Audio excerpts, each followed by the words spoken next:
Tom Sawyer Island. It's nobody's favorite attraction at the Magic Kingdom, but it does have an important role to play in the overall park experience, even if it's not a place you travel to every time you're there. Recently, at D23 in August of 2024, Disney announced that the Magic Kingdom would be getting a new attraction based on the Cars franchise, which, notably, is not the excellent Radiator Springs Racers at California Adventure, but is instead some sort of off-road race through a mountainous region of the American West. Disney also vaguely promised a Villains Land coming to the park, which I think is an interesting idea. Like many people, I assumed that these would go behind the Rivers of America, as Disney had previously teased vague conceptual plans for something that they called Beyond Big Thunder Mountain. That certainly makes sense to me, as when Galaxy's Edge opened in Disneyland, the Rivers of America were shortened to make room, but a lot was actually added to the scenery of this area to hide the land, directly benefiting the railroad and the various boats that travel on the river. Ironically, the biggest benefit of Galaxy's Edge to Disneyland for me was not actually the land itself, but what it did for Critter Country and Frontierland in refreshing and enhancing the scenery on the river. The issue with the Magic Kingdom announcements, though, is that a few days after D23, further details were revealed on the Cars attraction, with concept art showing that the Rivers of America would be filled in, Tom Sawyer Island would be demolished, and that Frontierland would transform to be vaguely about Western American landscapes. This is a pretty thin justification for why anthropomorphic cartoon automobiles are racing around colonial buildings, blowing through an Old West town, and drifting past 1920s New Orleans. It's pretty clear that Iger's Disney cares little for the theming of Liberty Square and Frontierland, which were purposefully designed to chronicle the development of American architecture through time as it moved west, and were tied together through a timeless water feature that represents the great rivers of the North American continent. Older eras of Disney were certainly not flawless in their thematic execution, but at least they cared, and that lack of care is what is so concerning about Iger's leadership. The parks have been popular for decades because they pushed engineering boundaries and set theming standards that no one else could touch, but Iger has been taking a sledgehammer to much of that work, often making nonsensical decisions that are driven purely for the desire for IP synergy between the parks and film division. It's not to say that IP doesn't have its place in the parks. I do love Disneyland's Fantasyland, and many Eisner-era projects make thematic sense, whether it be Star Tours in Tomorrowland, or really anything that went into early Disney MGM Studios, as it was literally themed to movies. If you're watching this, then I'm sure you know that I covered this many times before, explaining my issues with how Epcot was turned from a World's Fair park into a Disney Plus playlist, how Hollywood Studios dropped the movie theme that tied its IPs together, and how California Adventure has been erasing its California theme, becoming something more akin to a Six Flags with Disney properties. It's the lack of care for the park experience that really hurts, because Iger and other executives will cause decades of expensive damage through all of these projects.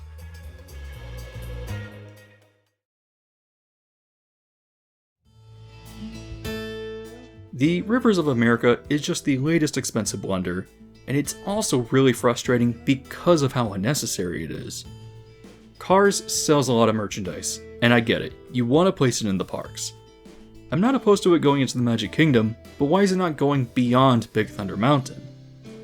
I can imagine a scenario very much like Galaxy's Edge, where the new Cars attraction is hidden from Frontierland with mountains and trees, yet provides new scenic views for the railroad and the Liberty Bell as it travels the river. In the current plan, it seems the Villain Land will go behind the Cars attraction, but if you stick it further back behind the Haunted Mansion, a new riverfront pathway could go in front of the mansion queue and lead you back into a dark, foreboding forest, creating the perfect thematic transition and connecting the land with Cars on the backside of the river. It's not like Disney doesn't have the space to do this either, but they are purposefully choosing not to utilize the land that they have. Why? Well, before it was dissolved, the Reedy Creek Improvement District released a land usage plan in 2022, with the land behind the Rivers of America having been deemed marginally unsuitable for development. As in, actually building on the land causes issues with maintaining proper floodplains, but if I'm understanding the document correctly, this issue can be avoided if Disney puts in the time and money to create suitable land adjacent to potential expansion space behind the river over to the west. Is this expensive, time-consuming, and a headache for the company? Yeah, absolutely. But is filling in the river, which is also expensive and creates additional water management issues, really the solution? Disney is the company that embarked on a massive construction project by digging out the Seven Seas Lagoon in front of the Magic Kingdom and building the park on top of that dirt to create the Utilidor system. This is the company that experimented with modular design for the Contemporary and pursued ambitious, tricky architecture when constructing Epcot. A fascinating appeal of the Disney Parks brand was its engineering marvels, built with long-term efficiency in mind, or simply because they could, which is one of the major factors in what allowed them to stand out and dominate the industry for so long. Unfortunately, that's just not going to happen under Iger, even though it's the right choice to make to preserve the river and Tom Sawyer Island. When put that way though, the question arises, are these things even worth saving? Well, obviously, I think so, especially since the D23 projects actually have the potential to enhance the scenery of the river like in Disneyland, if management cared at all about their park experience. But the reality is that they don't, because they only see their parks as profit centers enhanced by IP synergy, and fail to understand what makes a park experience interesting is its cultural and artistic value, not the recognizability of the brands that they shove in. So today, I wanted to discuss the rivers of America and explore Tom Sawyer Island in depth, getting into why their destruction is so detrimental to the Magic Kingdom, and why they're crucially important for fulfilling park capacity.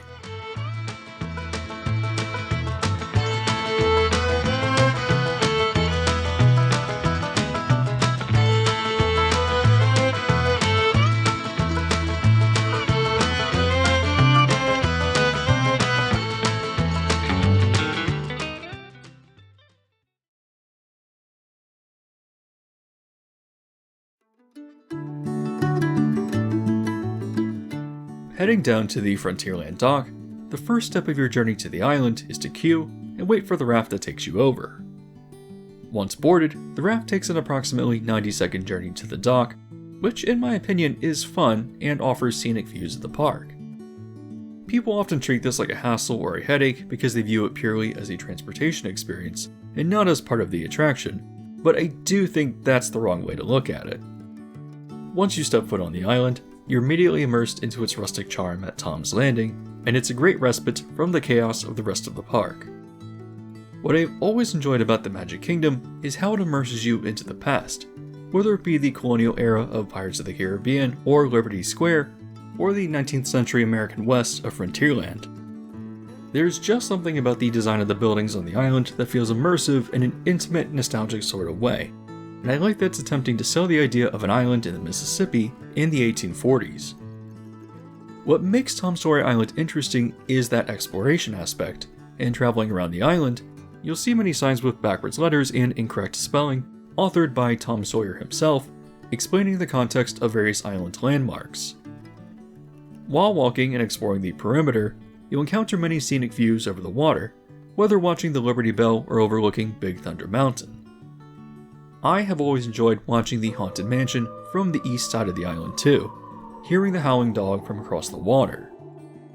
Nearby, the Barrel Bridge has always been a fun novelty for myself and many others, and just south of here, Aunt Polly's is a quick service restaurant that hasn't operated in years, but is a nice place to sit and watch the water. In the past, the restaurant has typically served a limited menu of southern-inspired food, usually open during busier seasons, but it seems like it would be a pleasant lunch on the river away from the chaos of the other restaurants throughout the park. I won't say that Tom Sawyer Island has much depth, but it is still fun to explore, walking into buildings like Potter's Mill, where you can view the mechanism as it moves inside. Not too far away, Harper's Mill features a water wheel, and while it doesn't seem to work and might not even be fixed since the plan is to demolish the island, it was a nice kinetic feature. The sign outside warns you not to scare the birds, and heading inside, the gristmill components move when the water wheel does, and looking up, you might spot an owl looking down at you. It's not the most exciting thing in the world, but that is what I have always liked about the older areas of the Magic Kingdom. It's those small, hidden details that contemporary Disney doesn't really put into its attractions any longer, and it's fun to explore and find the ones that are still around. The main attraction of Tom Sawyer Island is the caves though, which are dark and spooky, making them thrilling for younger children to explore, but are still linear enough that they're pretty easy to get through. The first cave you'll likely encounter is Scratch's Mystery Mine, which has its entrance located behind Potter's Mill, and has a sign warning of strange occurrences inside. After wandering through a few winding and crooked mining tunnels lit by lanterns as the wind howls throughout, you're led out into a cave where you can observe some mining elements. Looking into a boarded up alcove, you'll spot a powder keg and what I believe is a sluice as water spills out of the rock wall. Turning to your right, more water falls out of a crevice in the rock, flowing into a small outlet right next to uncovered gems that glow and illuminate the area. Moving into another mine shaft, you turn the corner into another long shaft, which uses forced perspective to make it appear long and foreboding, physically getting smaller as you move through it, and framing a lantern in the center to draw you forward. Coming to the end and winding through another short shaft, you then exit the cave, emerging out behind Tom's Landing. The other cave on the main island is also past Potter's Mill, but a bit further to the north, bringing you to the hiding place of the villainous Injun Joe. Here, the wind howls even louder, and heading into the winding cave tunnels, ominous spooky lights emit from crevices, and bats are heard squeaking overhead. Turning a corner, the cave is formed in such a way to create screaming faces, a reflection of the fear of Tom Sawyer's overactive imagination. After spending some time winding through some dark tunnels, you emerge out and cross a bridge over a cave pool where you can hear water dripping slowly around you. Heading into another section of spooky tunnels which split and allow you to travel down some different paths, you eventually exit and emerge out by the Barrel Bridge. This covers most of what is located on the main island, but heading to its north side, you can take a wood suspension bridge across the water and to another island. After winding through some pathways, you encounter what used to be known as Fort Sam Clemens, the real name of Mark Twain.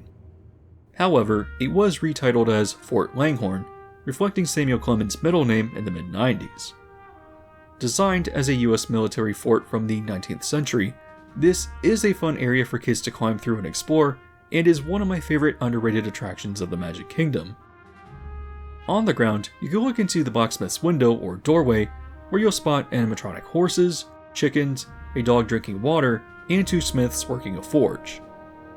What I like about this scene is just how old it is these incredibly simple animatronics must be as old as the island itself, which opened in 1973, and it feels like a hidden secret that no one really knows about. If you told the average person about this, they would probably scoff and say that it sounds boring, but there's something about this scene and the atmosphere of the fort that I appreciate because it feels so untouched. Moving on from this scene, there's also a small hidden guardhouse, where peering in, you'll spot a sleeping dummy as a snoring sound plays from a hidden speaker. Heading up the stairs into the walls or the defense towers, you'll encounter small details like munitions barrels, cannons, and even rifles that you can swivel from a set point, and click the trigger to simulate firing and defending the fort. It's a pretty outdated theme for play, especially because one could imagine that the context of the fort existing is to defend from Native Americans, which were often portrayed in an aggressive and derogatory manner in the American Western. That said, no context is actually given, and could very well follow the original Disneyland fort, which was contextualized around the War of 1812. One final element of the fort is the escape tunnel, which has you move down a narrow set of stairs in the back, and travel through dark, winding tunnels, just like the caves on the other island. These tunnels are much tighter though, which I struggle to get my shoulders through, and while it is fun to go through here and emerge out on the east side of the fort on the river, it is a lot shorter and has no notable scenic elements like the other caves. So, taken together, both of these make up Tom Sawyer Island, an attraction which I'm sure many people find fun and have fond memories of, but is nowhere near the level of popularity as the rest of the park. With that said, what makes it important, and why is it worth defending?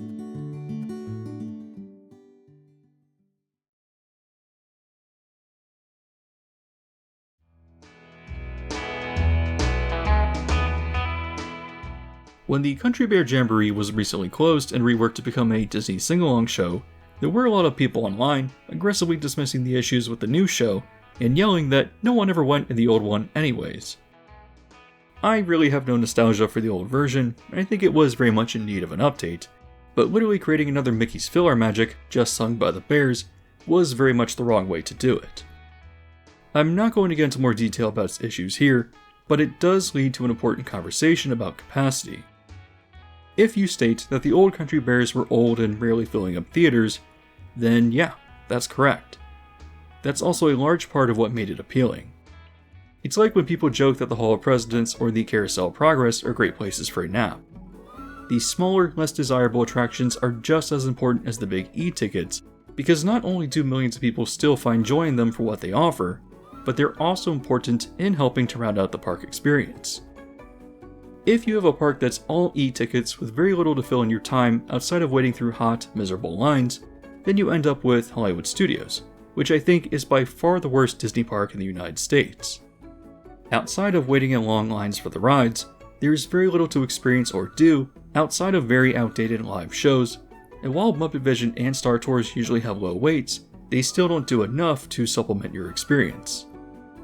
Theme park capacity is not about building big new attractions that result in people standing in lines all day, but is also about those smaller supplemental experiences with low waits that allow you to either get away from the crowds or to take a rest. Just because something is not overwhelmingly popular doesn't mean that it doesn't have its place.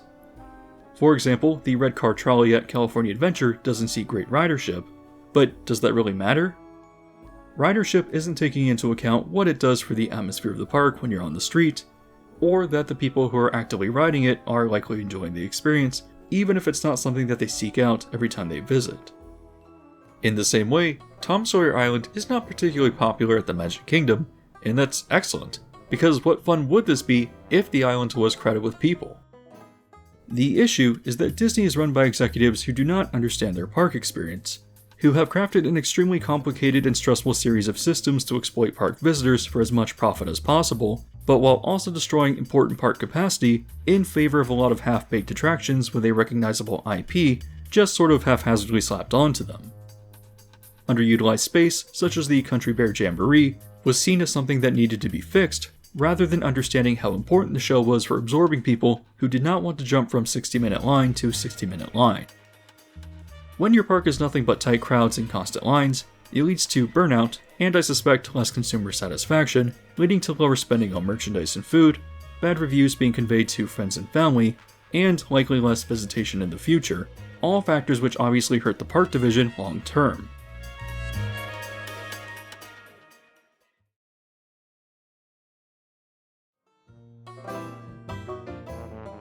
I'm not visiting Tom Sawyer Island every time I'm in the park, but that's perfectly fine.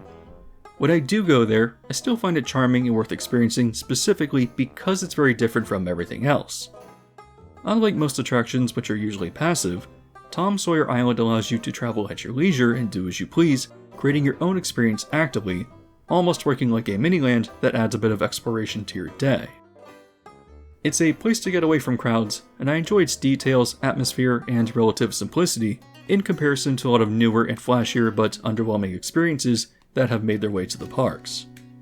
That said, the island and the river do take up an enormous amount of space, and it's clear that Iger's Disney sees that as a problem. How will they get their IP synergy with cars into the park when they have to put in time and money into developing land behind the river when they could just demolish a less popular attraction instead? They clearly fail to see how integral the river is to the identity of the park though, with its mostly naturalistic setting bringing relief from the concrete and fiberglass that dominate elsewhere. You also don't need to actually go to the island or board the Liberty Bell to enjoy what they add to the atmosphere of Frontierland or Liberty Square. These attractions may not be constantly swamped with crowds of people, but that's exactly how it should be, giving people more things to do and spreading out crowds instead of trying to condense them into another big new attraction.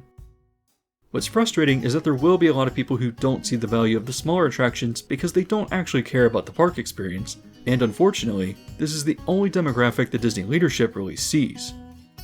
They only want the biggest, newest thing, or superficial IP integration purely for the familiarity, and while it's fine to build big new attractions for that crowd, the issue is that Disney is leaving everyone else behind. Cars and a Villain's Land could be built behind the river, preserving the thematic integrity of Frontierland, beautifying what is already here, and adding even more additional capacity than would be gained by demolishing two lesser, but still important attractions. Instead, the current plan is to just kind of throw whatever into wherever, without taking into consideration that Disney has dominated the industry for decades through its theming and detail, not just by throwing popular properties into random places. Like Star Tours, popular IP was historically implemented where deemed thematically appropriate, but almost never at the expense of the park experience. Speaking of which, Tom Sawyer Island is actually a great example of how this used to be done, as the theme fit the rivers of America, and the Tom Sawyer story is quintessential Americana, providing a bit of cultural and thematic depth to early Frontierland at both Disneyland and the Magic Kingdom. You don't need to be familiar with the story to have fun exploring the island, but it does help to know the references and understand that the island is more than just fun, but also a celebration of early American culture. Unfortunately, Cars is just not going to provide that level of depth, which along with Tiana's being set in the late 1920s, is purposefully going out of its way to destroy the Frontierland that has defined Magic Kingdom for over 50 years.